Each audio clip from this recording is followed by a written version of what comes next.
Bienvenidas y bienvenidos a Gente Ve Opiniones. Es un gusto que nos acompañe. Esta noche tenemos un programa especial y es una pequeña entrevista con el presidente del Ecuador, Rafael Correa. Antes de dar paso a la conversación, queremos presentarle una nota.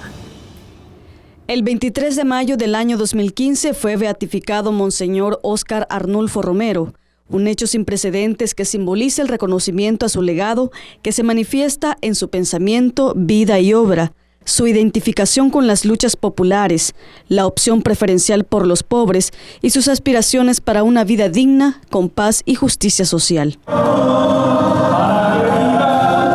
En el acto de beatificación participaron miles de salvadoreños y salvadoreñas, pueblos de América Latina y el mundo, así como mandatarios de diversos países, entre ellos el de Ecuador, Rafael Correa. Tras su llegada, Correa expresó que Monseñor Romero es un personaje que inspira a continuar luchando día a día por la justicia, la verdad y la solidaridad. El presidente ecuatoriano nació en la ciudad de Guayaquil el 6 de abril de 1963, es doctor en economía y asumió su mandato en enero del año 2007, representando la bandera de Alianza País. Su mandato se ha caracterizado por trabajar bajo la filosofía del buen vivir, que proviene de los pueblos indígenas y ancestrales, y su visión de una nueva sociedad basada en valores distintos, donde el capital no esté sobre el ser humano, y en el que se establece una relación armónica y de respeto con la naturaleza y la madre tierra. En el año 2008, el presidente Rafael Correa logró la reforma constitucional, con el respaldo de una amplia mayoría y con la cual logró reelegirse en febrero de 2013. En su llegada a El Salvador, el jefe de Estado ecuatoriano visitó la cripta de Monseñor Romero en la Catedral Metropolitana de San Salvador para colocar una ofrenda floral a quien calificó como el gigante de la historia latinoamericana. Usted ha acompañado a El Salvador en fechas muy históricas de la reciente época. Pero además, Monseñor Romero, nuestro beato de este día, fue doctor honoris causa de la Universidad Católica de Lovaina, donde usted hizo la maestría en economía. ¿Qué le puede decir a la población sobre esta figura universal? ¿Qué significa para Ecuador? ¿Qué significa para América Latina? Bueno, yo quisiera decirles que primero que El Salvador es un pequeño país, pero inmenso, en ejemplo, en trabajo, en valentía, en martirio. Y siempre hemos seguido muy de cerca a El Salvador, ¿no? En nuestra época de estudiantes, cuando asesinamos a Monseñor Romero, yo ahora tengo unos 17 años, pero empezó la guerra civil, yo era dirigente universitario y seguíamos muy de cerca las acciones del Frente Farabundo Martí, la guerra civil, las atrocidades que se cometían, como en el 86, el asesinato de los sacerdotes jesuitas en Abuca, encabezados por Ignacio Yacuría, etc. Así que siempre es una gran alegría volver a este país al que admiramos tanto, un país realmente heroico. Una pequeña precisión, Monseñor Romero, me parece que el doctorado honoris causa fue de la Universidad de Leuven. Hay dos Lovainas, ¿no? Leuven, que es la lovaina en flamenco, y Lovaina, que es la universidad en la parte francófona. Y sobre lo que significa, pues, Monseñor Romero, o sea, a nivel de América Latina, un ejemplo, su beatificación, un signo de los tiempos, junto al nombramiento del primer Papa latinoamericano, una iglesia que mira hacia los pobres, hacia los países en transición hacia el desarrollo, una iglesia que vuelve a su opción preferencial por los pobres, como era Puebla, Medellín, etc. Y en lo personal, pues, como le decía, siempre hemos seguido a El Salvador y sabemos, siempre supimos lo que era Monseñor Romero. Para nosotros, como presidente, como persona, es un verdadero compromiso lo que nos presenta Monseñor Romero, una verdadera inspiración. Muchos perseguimos lo que persiguió Monseñor Romero, una tierra de justicia, de dignidad, de equidad. Ojalá podamos hacerlo con algo de la valentía, de la frontalidad que mostró Monseñor Romero. Tal vez usted, con el tema de la Revolución Ciudadana, que ya cumplió 8 años, que llegó por este gran movimiento País, Patria Altiva y Soberana, ¿cómo ha avanzado esta revolución, presidente? Vemos que hay un acompañamiento ciudadano al esfuerzo del presidente Correa en varias áreas. ¿Qué nos puede decir? Que gracias a Dios y al mal gusto del pueblo ecuatoriano gozamos todavía de un muy amplio apoyo, Siempre las encuestas nos ponen 74, 76%, algunas veces 80%. Las mismas encuestas de oposición, que normalmente nos reducen 20 puntos, nos ponen al menos en 60%. Entonces, gracias a Dios gozamos todavía de un inmenso apoyo popular. Pese a nuestros errores, toda obra humana tiene errores, pese a un año extremadamente difícil como es el 2015. Ecuador es un país exportador de petróleo, se desplomó el precio del petróleo, es un país dolarizado, se apreció el dólar. Pero hemos sabido capear el temporal bastante bien. Miren, nosotros decimos que Ecuador ya cambió. Eso no significa ni de lejos que hemos resuelto todos los problemas. Pero lo que sí significa es que los ecuatorianos jamás permitiremos que el pasado vuelva. Esos gobiernos traidores, entreguistas, que había para concurso de belleza y no había para educación, que no había ni para cambiar los focos en los quirófanos de los hospitales. No era falta de recursos, era indolencia, falta de ganas, saqueo, corrupción, entreguismo, elitismo. Entonces, a ese Ecuador, los ecuatorianos jamás vamos a volver, pero todavía falta muchísimo por hacer. Presidente, El Salvador a partir del año 2009 cambia de gobierno y es el primer gobierno de izquierda con el presidente Funes. Ahora tenemos un año, recién va a cumplir el profesor Sánchez Serén. No siempre hemos tenido el acompañamiento de los medios de comunicación. Incluso, pregúntenle a Monseñor Romero. Monseñor Romero decía que es una lástima tener unos medios de comunicación tan vendidos. Decía no poder confiar en la noticia del periodo, dice, del periódico, la televisión, la radio, porque todo está comprado, está amañado y no dicen la verdad. Usted siempre ha tenido ese tema con los medios, incluso ha aprobado una ley de comunicaciones, ahora tiene medios públicos. ¿Cómo ha librado esta batalla mediática en Ecuador? Pero mire cuántas mentiras hay. Por ejemplo, la ley de Correa. Bueno, si podemos aprobar leyes porque tenemos el apoyo del pueblo ecuatoriano, pero en realidad esa ley se incluyó en la transitoria cuarta de la Constitución del 2008, que fue aprobada por la inmensa mayoría del pueblo ecuatoriano, 63, 64%, en las urnas. O sea, el pueblo ecuatoriano ordenó esa ley de comunicación. La bloquearon por todas las formas los medios de comunicación. Ya había una ley de la dictadura, pero solo para los medios audiovisuales. Una ley terrible, donde se puede clausurar medios, con un consejo donde tiene mayoría el gobierno, etc. Tenía mayoría, pero no incluía los medios impresos. Entonces, los medios impresos hicieron una campaña para no dar paso a esa nueva ley ordenada en las urnas y en armonía con la nueva Constitución. Llamé a una nueva consulta popular en el 2011, volví a preguntar, el pueblo ecuatoriano dijo, sí, queremos la ley de comunicación, nos dio más del 70% de los escaños en la Asamblea Nacional y pudimos aprobar la ley. Pero ¿cuál es la versión al mundo? La ley de Correa. Cada vez que se sanciona un medio, la ley no permite clausurar ningún medio. Sí sanciones pecuniarias de $3.000, si es que, por ejemplo, acá hay una discusión. El diario de Loja, que es una ciudad muy importante, capital de la provincia de Loja, no publicó la rendición de cuentas del alcalde de Loja. ¿Usted cree que no es una noticia de interés público? Como no lo publicó, se los multó con $3.000. Dicen que el gobierno es el que quiere definir qué es noticia o no. Eso no hace el gobierno, es una superintendencia autónoma al gobierno. Aunque yo estoy absolutamente de acuerdo con lo que ha hecho la superintendencia, pero así se tergiversa todo.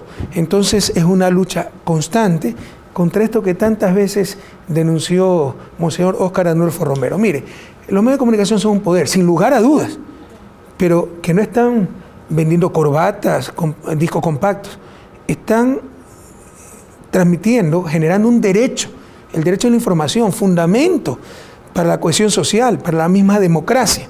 Eso no puede estar en manos de libre mercado, de empresas con fines de lucro. Todo poder debe ser regulado por la sociedad, el poder económico, social, etc.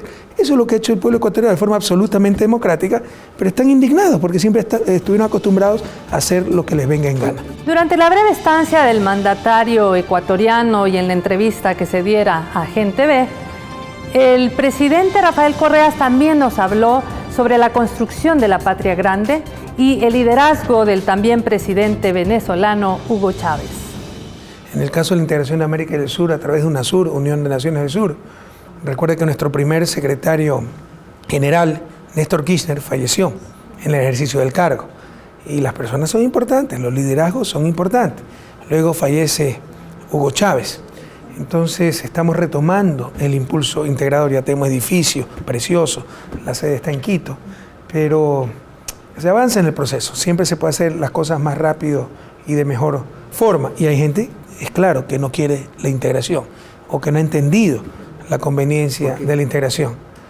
Bueno, no quieren mucho porque tal vez les conviene más seguir sometidos al norte, y otros no lo entienden porque creen todavía en esto del libre mercado, el sálvese quien pueda, que las relaciones con otros países deben ser competencia, no hay coordinación, articulación. Son procesos, por eso ha tenido tanto problema el Banco del Sur, la nueva arquitectura financiera del sur, etc. Y a nivel de comunidad de estados latinoamericanos y el Caribe, yo en estos momentos tengo la presidencia, también se avanza, y ahí tal vez un poco más rápido, más avanzado, ¿no? Y la idea es que ese sea el foro donde se procesen conflictos, coincidencias, se armonicen políticas en la América Latina y el Caribe, y dejar la OEA ya como un espacio para encuentros entre bloques. Latinoamérica y el Caribe y América del Norte, al norte del Río Grande, Estados Unidos y Canadá. Porque si no, vamos a ser aplastados por los países hegemónicos. Imagínense El Salvador, Ecuador, procesando un conflicto individualmente contra Estados Unidos en OEA. Es un absurdo.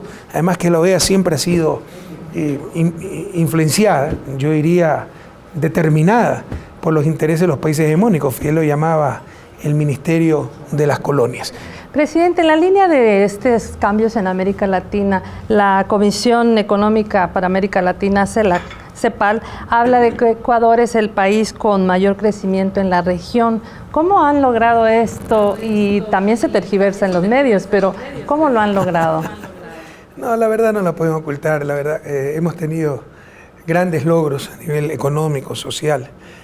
No somos el país que más crecemos, sí somos de los que más crecemos y tal vez de los que tienen mejor crecimiento, porque cuidado, hay que ver la calidad del crecimiento.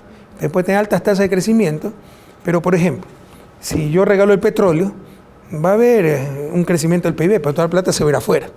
Si no hay buena distribución del ingreso, toda la plata se va a concentrar en pocas manos. Si no hay una buena acción colectiva a través del Estado, la plata, los recursos se van a dispersar y no va a haber carreteras, colegios, hospitales, etc. Felizmente todo eso ahí en Ecuador hemos tenido un crecimiento de gran calidad, pro pobre indudablemente. La pobreza ha disminuido por crecimiento y distribución con altísimas tasas de empleo. Usted puede tener crecimiento empobrecedor, crecimiento que genera desempleo por un avance tecnológico y concentra la plata en pocas manos y mucha gente desempleada. Tenemos la tasa de desempleo más baja de América Latina y cada vez diversificamos más la matriz productiva para que sea un crecimiento sostenible en el tiempo. Esas claves las tiene usted con un equipo de trabajo que acompaña, con un movimiento social que no le hace huelgas. ¿Cómo? Bueno, ciertos movimientos sociales, entre comillas, que es una de las cosas que debe reflexionar nuestra América, no nos hace huelga no porque no quiere, sino porque no puede, porque nadie le haría caso. Pero sí tenemos como adversarios, para variar, como Evo, etcétera, la izquierda torpe, la izquierda infantil, del todo nada, que es la mejor aliada de la derecha. Algunos supuestos dirigentes indígenas, de trabajadores que están perdidos en el tiempo y en el espacio. Y hay que reflexionar mucho sobre el movimiento social, porque de repente aquí están los representantes de la sociedad civil, y uno que entonces representante de los marcianos. O sea, ganar elecciones es un pecado y ya uno debe de ser representante de la sociedad civil, y normalmente, no normalmente, pero frecuentemente, esos representantes de la sociedad civil, entre comillas, son los perdedores de las elecciones y quieren imponer sus agendas ahora hablando en nombre de la sociedad. Entonces hay que tener mucho cuidado con eso, que así como las organizaciones sociales pueden fortalecer la democracia, malas organizaciones sociales, que las hay, puede debilitar esa misma democracia. Quiero recetas mágicas, y le decía, primero, tengo un extraordinario equipo de trabajo. Segundo, los países no cambian por un iluminado, cambian por decisión de todo un pueblo. Pero les decía, la clave, el principio del desarrollo es el cambio en las relaciones de poder, que el poder pase de las élites a las grandes mayorías, y de ahí viene la parte técnica. Entonces, eso es lo que estamos construyendo en Ecuador. Ecuador tiene una de las islas más bellas del mundo, las Islas Galápagos. ¿Y cuál es la agenda que usted tiene en el tema medioambiental, sobre todo con este cambio climático, para proteger estas áreas y otras que tienen nuestros países? Bueno, ya que toca el tema justo, a principios de julio, pocos días antes de la venida del Papa Francisco, que nos va a visitar el 5, 6, 7 y 8 de julio al Ecuador, tenemos la cumbre ambiental en Galápagos, como un esfuerzo para instaurar anualmente esta cumbre, donde académicos, científicos de todas partes del mundo van a reflexionar sobre el cambio climático. Sinceramente hemos hecho mucho también, Ecuador está a la vanguardia. Nuestra Constitución es la primera en otorgarle derecho a la naturaleza. Acabamos de romper el récord Guinness en reforestación en un solo día. Como ejemplos emblemáticos, pero hemos mejorado muchísimo el cuidado de nuestros parques ambientales, de nuestros parques nacionales. Prácticamente un quinto de la población del territorio, del territorio ecuatoriano, son áreas protegidas o parques nacionales. Y tenemos propuestas que están siendo acogidas a nivel mundial. Hace poco me invitaron precisamente al Vaticano en un evento con las Naciones Unidas para hablar del cambio climático por la nueva encíclica que el Papa Francisco, muy acertadamente, por primera vez en la historia de la Iglesia, va a sacar sobre este tema, sobre el cambio climático, cuidado de la naturaleza, etc. Por ejemplo, que el problema básico nuevamente es cuestión de poder a nivel mundial y la solución justicia ambiental. ¿Por qué? ¿Quiénes son los que contaminan? Los países poderosos. ¿Quiénes son los países que producimos bienes ambientales? Por ejemplo, los países de la cuenca amazónica. Si los países desarrollados producen conocimiento, si yo copio un software, me voy preso. No es solo que me multan, me voy preso. Pero que ellos contaminen el área puro de la Amazonía, que roben el área puro de la Amazonía, no pasa absolutamente nada. Esto es una cuestión de poder y es una cuestión de justicia ambiental. El primer paso para resolver el gravísimo problema, porque esto no puede destruir a la humanidad, el gravísimo problema del cambio climático y el calentamiento global. Presidente, usted ha acompañado el cambio de gobierno 2009, cambio de gobierno 2014, ha estado en esta fecha tan importante como es la beatificación. ¿Cuál es el amor con El Salvador? Le insisto, nosotros seguimos muy de cerca el caso salvadoreño. Son varias, ya que me preguntan, son cosas de aspectos un poco personales. También yo tuve una infancia muy pobre, pero uno de los países solo salí al exterior dos veces, antes de los 18 años. Y una de las veces que salí fue a El Salvador, porque fui como representante del Ecuador a la Conferencia Interamericana de Scouts en Guatemala y bajamos a El Salvador y nos quedamos unos 3 días aquí. Justo antes de que empiece, Monseñor Romero, ni lo sabía en ese entonces, era el arzobispo, y poco tiempo después fue su asesinato y empezó la guerra civil. Luego, pues, le insisto, en la universidad seguíamos muy de cerca los acontecimientos de un pueblo heroico como El Salvador, pues éramos jóvenes de izquierda, queríamos la liberación de nuestros países, seguíamos de cerca el caso nicaragüense, etcétera, y por supuesto el caso salvadoreño.